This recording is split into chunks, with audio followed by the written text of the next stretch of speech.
Hello, everybody, and welcome to Taking Control, the ADHD podcast on rashpixel.fm. I'm Pete Wright, and right over there is Nikki Cece Kinzer. I was wondering if you were going to say Cece. Of course, I'm going to drop that every time. Of course. I can. I don't know why, but for some reason, our podcasting tool has labeled you Guest Cece this morning, and that has just become your nickname. I know, right? I like it. I like it, too. She's really smart about technology, Cece. I know. She answers questions. The tech. That's a huge thing for our audience because they know I'm not the tech person, and I actually solved a tech issue. Cece is amazing. Yeah. You need to hang out with that lady. A little bit more in my life. Yes. We've got some fantastic guests who are going to help us answer the question, how do I talk to others about my ADHD? Before we invite them to begin speaking, we want you to do the drill. You head over to takecontroladhd.com and get to know us a little bit better. You can listen to the show right there on the website, subscribe to our mailing list, or right on the homepage to get an email each time a new episode is posted. You can connect with us on Twitter or Facebook at Take Control ADHD and call us. You can leave us a voicemail at 503-664-4ADD to get your voice, thoughts, and questions on the show. And for those of you who have already joined our Patreon, patreon.com/the ADHD podcast, we sure appreciate it. Thank you so much for your consideration this fine ADHD awareness month. It means a lot. We really appreciate it. Okay, let's dig in. I'm so excited about this. Gabriel Villarreal and Heather Clift are hosts of Informed Consent, a podcast designed to support and nurture incoming mental health clinicians who are in the trenches. Heather's a licensed professional counselor specializing in anxiety, trauma, family transitions, and counselor supervision.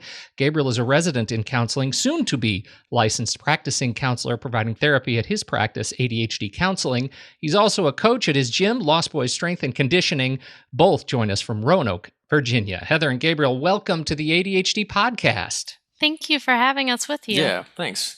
Our pleasure. Excellent. Okay, so how to talk to others about our ADHD. Nikki, this came from the survey, yes? It did. I got so much great information from that summer survey. So again, I just want to say thank you to everybody who participated because it really does give us a great idea of what people are thinking and what they want to know more about. And this was a common concern and challenge that people had.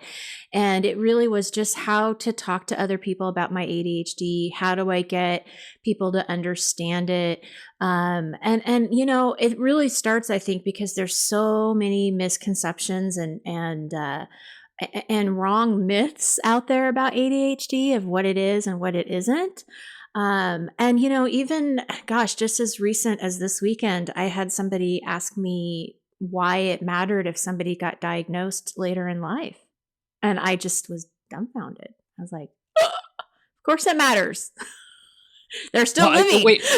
Why? Oh, you mean what does it matter? Because they've been living with it all this time. Like, what does it matter if they got? Yeah, why bother? Yeah, why kind of bother? And I'm like, it definitely matters because now they have a better understanding of who they are and how they think. Oh yeah, no, I gotta go sit in the closet and cry. I know. It was really. That makes me so sad. That was just this weekend. So I mean, it's real. It's out there. Those misconceptions are out there. I hope I did my best to educate that particular person, and maybe they'll think more about it in a different way anyway. And that's what really ADHD awareness is all about, right? I mean, that's what we want to do is talk about it and educate people about it. But I still think people think it's the little boy in the classroom who can't sit still, or they kind of forget that women have ADHD too, and or they'll just admit that I just don't know anything about it. I have no idea what you're talking about. I don't know what this is. You know what I'm saying there, Pete, right? I do. And it's still, I'm just sad. I know. I'm sorry. It just makes me sad. I didn't mean to start this. I did. You really brought it down. Yeah. So we have our guests here, and I wanted to talk to them from their perspective to talk about how to not only like break these misconceptions that people have, but how do we talk to people about ADHD and without that fear, I think, because I think I don't know if you can take the fear out. That's what I want to know. I mean, can you take that fear away from talking about it to others? What do you guys think? Heather, Gabriel, what do you guys think? Whenever we talk to someone about whatever it is that's going on with us, especially with ADHD, we need to be really clear about how ADHD affects the person, how it affects, like if I'm going to talk to someone about how ADHD would affect me, I would need to be real clear on how that does happen. I need to know what my strengths and weaknesses are, because ADHD manifests differently in everyone. Being really clear about how it affects you and what that means to you as an individual, not just as ADHD as a whole. And providing them with some resources, if this is a teacher, or if this is a spouse or a friend or a boss, depending upon who it is that we're talking to, what information do we need to share with that person? Because it doesn't have to be, we don't have to give everyone all of this information.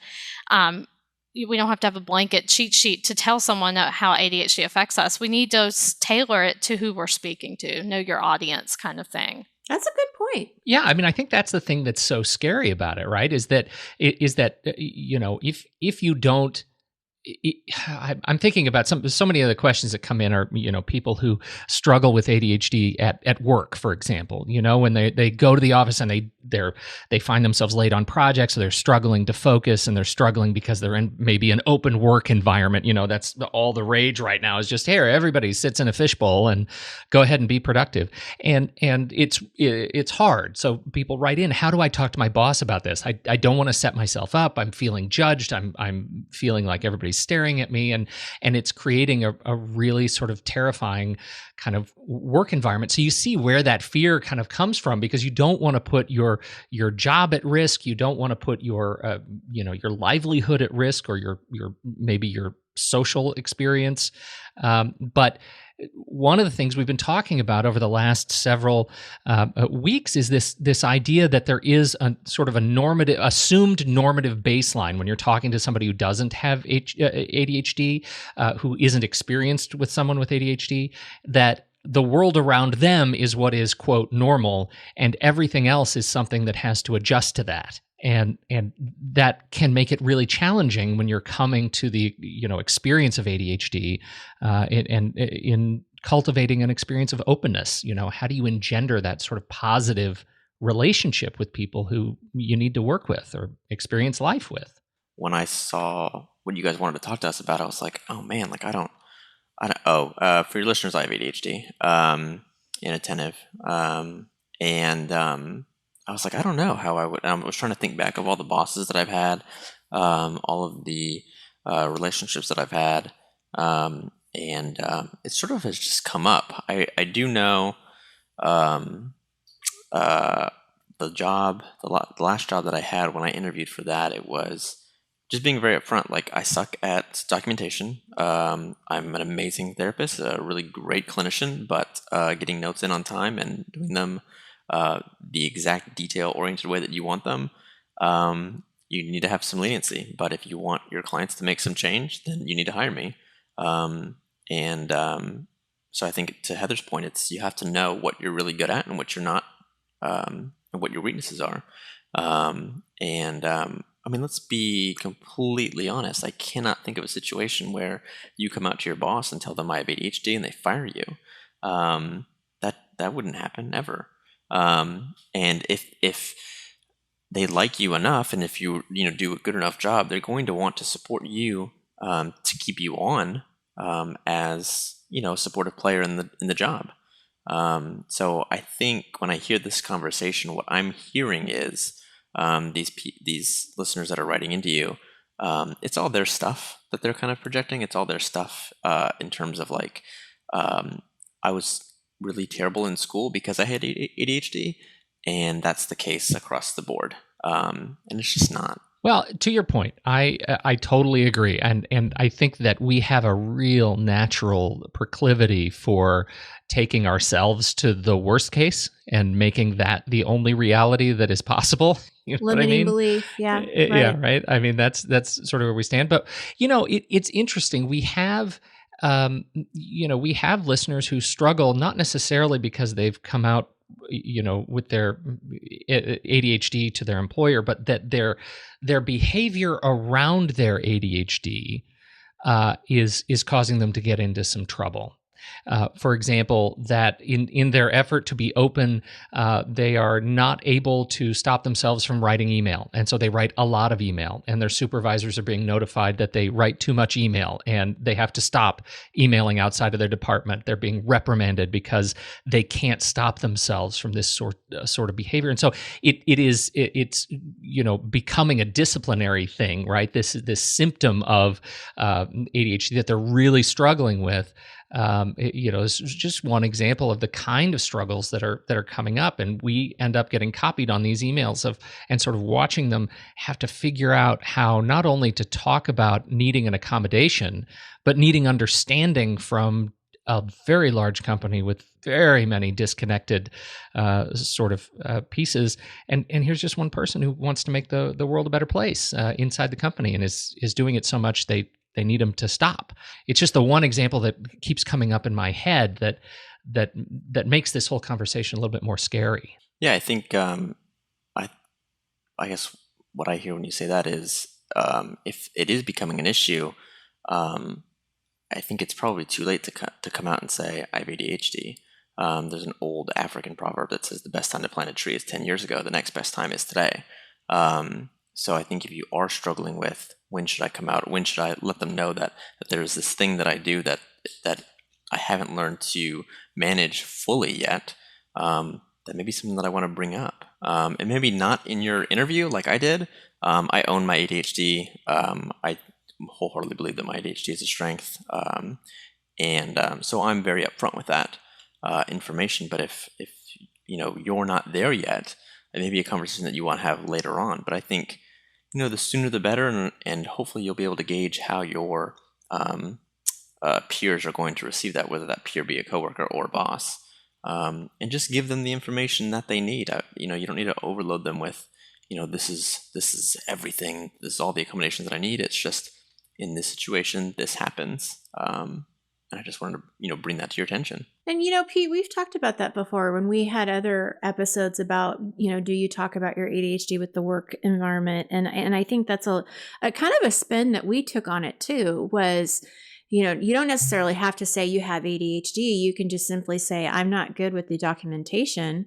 So I'm going to need an assistant, or I'm going to need some help here with the documentation, but I know I'm really good at this. I'm really good with clients. I'm really, so really emphasizing the good, but not even necessarily bringing up the ADHD, just that this is a weakness, we've talked about that, at least in the work environment, it makes sense. And I think coming at it with some solutions is right. helpful too, and yes. not just say, hey, I suck at documentation, and what's for lunch? Let's kind of move on. But it's I know for me and my part, I do suck at documentation. It's has been an issue since internship, and I've learned to make it good enough where everyone's satisfied. It's not stellar. It's not outstanding, but bring up front about that and saying this is how I've managed to make sure everything, all the I's are dotted and the T's are crossed. So being a little solution focused will probably quell any anxieties that your boss, if they,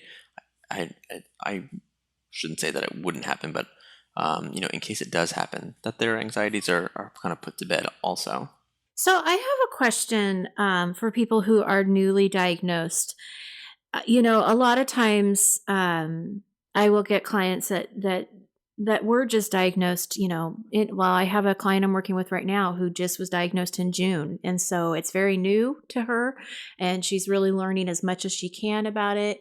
And my question to you guys is that she's eager to learn, like she's really embracing it, but I know that there's a lot of people that don't embrace it. A lot of people aren't relieved, they don't know what to do with it.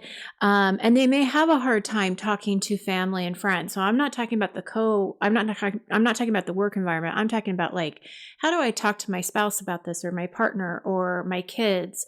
These relationships that are really close to me, my parents, what would be your advice or guidance on that when they don't really know maybe how it affects them yet? That's a great time to get curious about what others see. the first thing we have to do is let go of our fear and our anxiety about how others perceive us. Because when we make the conversation about our fear, then our fear is the only thing that we're really talking about. We're not actually getting information across or gaining an answer. I think once we can decide the fear and say, I just got this diagnosis. Here's the things that I said to this professional, that professional that led them to this diagnosis. Here's some information I've learned. I wonder what you guys see, kind of thing. Just opening it up and saying, how do you perceive me? Do I do these things? Do you see something different? Kind of thing, and starting a conversation. I like that.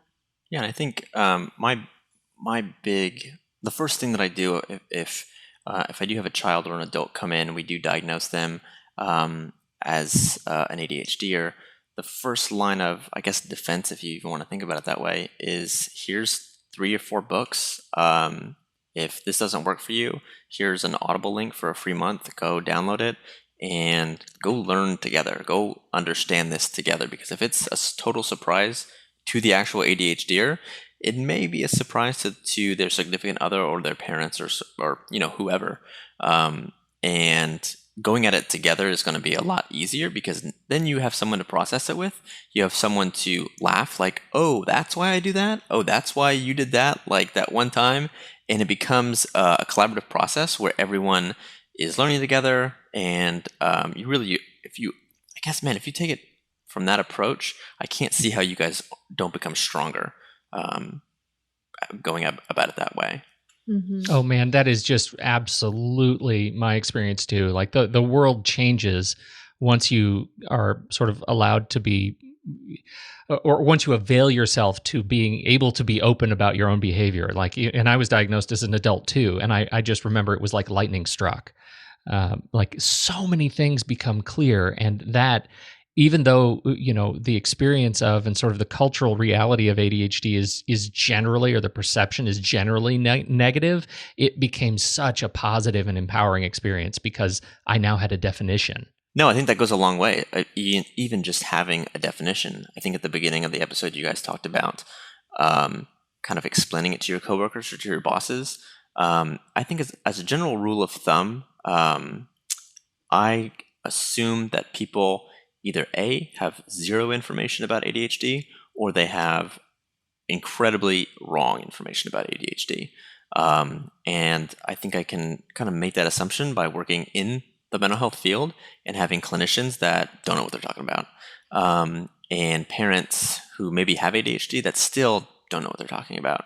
And then even, people that have ADHD that are older than me, and I'm still like, I don't know that that's 100% right. That may be your experience, but that's not the experience of everyone ever. So helping everyone kind of get it educated and learning together, because there's so many misconceptions and myths and that are just wrong. And then, I don't know any myths or misconceptions that are ever positive, Right. Yeah, right. It's all negative stuff.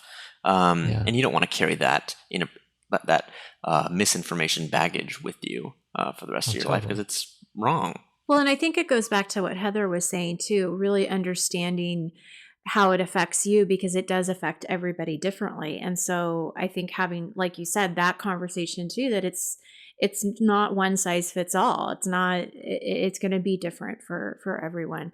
I have a question for Pete and Gabriel and Heather, you too. Heather, do you have ADHD? I'm not sure if you do or don't. I don't have ADHD. Gabriel's laughing right now. I'm going to have this question be to Gabriel and to Pete. Both of you strike me as people who are very, you're very comfortable in your own skin. You're comfortable talking about ADHD. Pete, I know you are because here you're doing it publicly. and so are you, Gabriel. I mean, you have a podcast, you're doing it publicly. You're helping, that's the specialty that you want to go into. I am really curious, and I know there are many listeners out there who are really curious about how did you get to that point? How are you comfortable with talking about it? How are you accepting it? That's a really good question. I think when I'm talking about my ADHD, I often tell the story of, I put on a good face, and I am very confident and comfortable with my skin. But I also give the disclaimer that it wasn't always this way. And the story that I tell is being in middle school and flipping through flashcards, trying to learn my multiplication tables, and just being furious with not being able to get them and having to stop. I probably was there for 30 minutes. It seemed like hours and hours and hours. But I finally had to stop because I couldn't see the cards anymore because I was crying so hard. So it was not all sunshine and rainbows. More often than not, school was a huge issue. However, where I became confident was I found what I really, really loved, and everything became infinitely easier. I really kind of embraced, before I even knew it, kind of embraced this model of you need to stick with what you're really good at and avoid the things that you aren't good at. And that lesson came with failing calculus twice in college, switching my major to psychology, and kind of learning a little bit about childhood psychopathology. And that class that I took in my senior year of college was really hard. We had like 20 kids, and by the end of the semester, we had like 3. But I remember being like, this stuff is really easy. This is not hard. Like, we're talking about it, and I'm reading the book, and it's interesting, and it's really, really easy. And then even in graduate school to get my my master's in clinical mental health, I really discovered how I learn best, and that's I learn auditorily. So I don't read books anymore. I just listen to audiobooks, and I could literally sit in class, 3-hour-long class with ADHD, with a cup of coffee and nothing else. And I really kind of found my way in that sense. And I think more often than not, ADHDers kind of have a measuring stick and say, I need to do things the way that everyone else does. And that's not, no one does that. Not ADHD or otherwise, no one does that. One of the metaphors that I kind of use for my younger kids in practice is, they're a rooster on a farm, and the farmer has put them in a black box, and that black box is school. And the farmer is confused why this rooster is never crowing at the sun, but it's in a black box. It's only until that that rooster can come out and see the sun that it will crow. And I think for the ADHD, more often than not, they are in that box being forced to perform in a way that they cannot. I just have to, can you please, I wish, I know this is audio, but sometimes I wish like we could have flashing lights or something, to highlight stuff. Do you want me to insert a klaxon horn in the show? Would that help? Pay attention to what he just said. Rewind if you didn't get it, because it is so important what you just said. And I'm so glad you said that, because I see it every single day where people, I should be doing it this way. Why is it so easy for everybody else? And comparing themselves to everyone else, whether they have ADHD or not. And so I'm just so glad that you brought that to our listeners' attention. And I hope they really take that to heart, that you don't need to compare yourself to anybody, and give yourself, just put the pressure off. I love that. Thank you so much for bringing that up. You're welcome. One of the other metaphors, if I have a client that's kind of nerdy and like superheroes, I love superheroes. I love Superman. Sing it, brother. So, So one of the other metaphors that I use is that, Superman is only Superman when he's under a yellow sun. Superman's just like you and I when he's under a red sun. And so that's why he was sent to Earth, so he could be under a yellow sun and be Superman. So when I'm trying to teach my kids this idea of play to your strengths, that's the kind of conversation that I have with them, is you need to position yourself under a yellow sun. And if you're not under a yellow sun, if you're going to be in a position where you are not going to showcase your strengths, then either find a way around it or avoid it at all costs, or find a way to muscle through it if it's absolutely necessary. And most things, for kids, most things are absolutely necessary, but some of them aren't. And you can find, accommodations or even little tips and tricks to kind of give you that little bit of an edge, to kind of showcase what you really know. that conversation usually comes around like test taking and things like that. Well, and that can apply to adults easily. I mean, exactly what you just said. It can apply to adults in their, in their everyday living situations as well. No doubt. Mm-hmm. Yet talking to teachers and getting parents on board when you're talking about children, having parents be able to articulate what their children need, and to get as parents that you don't take the pressure off. You're going to parent differently because that's what your child needs. Every child needs to be parented differently. So if your child's an ADHDer, you need to parent him or her differently. And the teacher helping to articulate that to teachers is really important. Agreed. Don't take recess away, please. Amen. That's my biggest pet peeve is that that's what they still do. And it's like, no, don't do that. Don't do that. Add more. Add more. Exactly. Please. Yeah. Pete, what about you? I know people are going to want to hear about you too. Oh, well, I don't know how interesting it is. It's a similar sort of parallel to Gabriel's story. Though it's interesting, most of my undergraduate was in, my first undergraduate was in psychology, and I struggled. I struggled with it. It wasn't until I switched over to broadcast journalism and that I really thrived, and that the sort of TV newsroom environment early in my career was something that was just a hallelujah moment. I mean, I was able to move from thing to thing and focus very quickly, and move to another story and write a quick story and do my research and do an interview and move on, and everything changed, so dynamically, so quickly throughout the day that I just thrived. And then, to sit at the anchor desk and have the lights on, and, everything was such a high degree of stimulus that it was really easy for me to stay focused on what I needed to stay focused on, and it was great. And so this was before I was diagnosed. I didn't know why I was actually doing well in that environment. But it was, everything changed.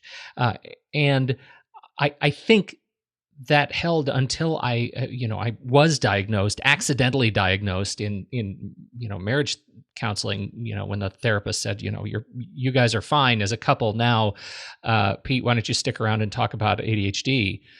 Your ADHD. I didn't even know I had ADHD. He just sort of figured that out, and that was when my journey really began. And that was sort of later, and explained to me everything about my experience. So what made me comfortable talking about it was, I think, the momentum of finding out late in life. Like it was such an awakening of a moment for me that I found myself just sort of fueled by the experience, a sort of endorphin rush of knowing something new about myself. I wanted to tell everybody, and I didn't see any baggage at all, because suddenly I felt like I felt like I wanted to call all my old bosses and say, this is why I was doing that thing that one time. Hope you're well. Happy Friday. Bye. And then hang up. I can totally see you doing that. Yeah. I felt like I wanted to clean the slate because I got it now. I understand. And so that's why we do this podcast. I just think this is great, and I'm glad. I mean, thank you guys for sharing your stories. I can only imagine that they're going to resonate with some people, and I appreciate that very much. Thank you. Absolutely. We did talk to Melissa Orlov a little bit about, when you first start dating somebody, do you say, hey, guess what? I have ADHD. That was such a good episode. Yeah. It was so good. And it was great. And I think she answered that question that might not be necessary on that first date. But really when I think of that question, I think, when is the right time, or how do you explain it, or talk to a romantic partner that you might be getting serious with? I kind of go back to what Heather was saying at the very beginning. And again, just kind of talking it. Well, I think hopefully getting to that point where you're comfortable with it and know how it affects you, and then be able to talk to that person openly about it. And by golly, I mean, if that person is not receptive in a positive way, then it's probably not the right partner for you. I mean, it's not going to work, right? I mean, am I crazy for thinking that? No. Nope. See ya. Yeah. Get out the door. Yeah. Yeah. I mean, it's not going away. So I can only imagine that's a good deal breaker. Yeah, I always say to any client, really, or anybody I meet, if the person is meeting you with that kind of negativity, you don't want that person in your life. Doesn't matter what they bring to the table. Yeah, and I can't imagine they wouldn't catch on. I know, like, for me, like, I do some pretty weird stuff. And by weird stuff, I mean, I have a stand-up desk I'm standing at, and Heather's sitting on the couch recording this. And I stand all the time. Like, I do all of my work standing, because if I sit down, it takes me that much longer to kind of get into a focus state. But if I stand, I slip right in. I drink coffee at regular intervals. I'm very regimented about when I sleep. Like, that kind of stuff is gonna, like, people are gonna notice that. Like, normal, neurotypical people, as they're called, don't do that kind of stuff. So it's gonna come up where they're gonna be like, hey, why do you do that? And that's probably the good time to say, oh, like, I have ADHD and this just helps me focus. Oh, okay. What movie are we gonna watch tonight? Move on. Like, it's not like coming out like you have like some like terminal disease. It's not like, right. And I listened to that episode you guys were talking about, and it seemed, or I guess it sounded like that's how these your listeners were kind of wanted to present the information. Like, I have to tell you guys something. I have to tell you something, and it's like it's not. It's all good. Like, it seems to be like it's only as big a deal as you make it. Right. I mean, if you present it like it's a terminal disease, then oh my gosh, maybe it's terminal ADHD. Oh my god. Right. And I think hopefully a good partner is going to say, well, how do you manage that? I know that's, sometimes that's what my wife has to say if we have to go to like a family function where I know I'm going to be sitting down the entire time. It's like, how are you gonna cope with that? And I'm like, I don't know. I guess I'll work out a little bit harder today, or I guess I'll do something to kind of get the jitters out, because this is going to be long and arduous, and this is just what I have to do. Ask how you're going to deal with that, how you're going to cope with that. Yeah. That's another episode, but that's a great way to give you that responsibility. Yeah. Yeah, because she knows that I'm going to be like, and huffing and puffing and crossing my legs and wiggling in my seat. And I don't know why that's strange, because I can think of many people in both sides of my families, my in-laws and my family, that have ADHD. So it's like, I'm not doing anything that you guys don't do anyways. Like, we all got it from somewhere. That's what I was thinking as you were saying that. It made me laugh. Like, you say, hey, I'm sorry, I have ADHD. The answer will probably not be, okay, what do you want to watch tonight? The answer will probably be, oh yeah, me too. Right. I mean, that's just kind of where we are right now. Yeah, and I think in the beginning of this episode, I was trying to think like how I came out to all of my friends, but all of my best friends have ADHD. Like, all of mine, and it was just like, it's like, oh, we met like back when I don't know, they may still do it, like at school when after lunch you all had to like corral the cats into the nurse's office to take their medication. It was just like, oh yeah, cool. Oh yeah, cool. Oh, that's why we get along so well, is because we both have this thing. So yeah, they probably already know. I can hear Heather laughing in the background. I know. It's so funny. Well, this is great, you guys. Thank you so much for sharing your thoughts and ideas with us on the show today. I really appreciate your time. Now, give us a plug. Tell us about informed consent and where you want people to go to learn more about you guys. Heather and I were like gesturing at each other, like, you do it. So yeah, informedconsentpodcast.com. We're on iTunes, Stitcher, Spreaker hosts us, and podcast is Informed Consent Podcast. Oh, links, as always, everybody, in the show notes. Swipe over on your portable podcasty device, and you can tap on those links and learn more about Gabriel and Heather and the podcast and their work, and even the Lost Boys gym. That's right. That may be another podcast in itself. Is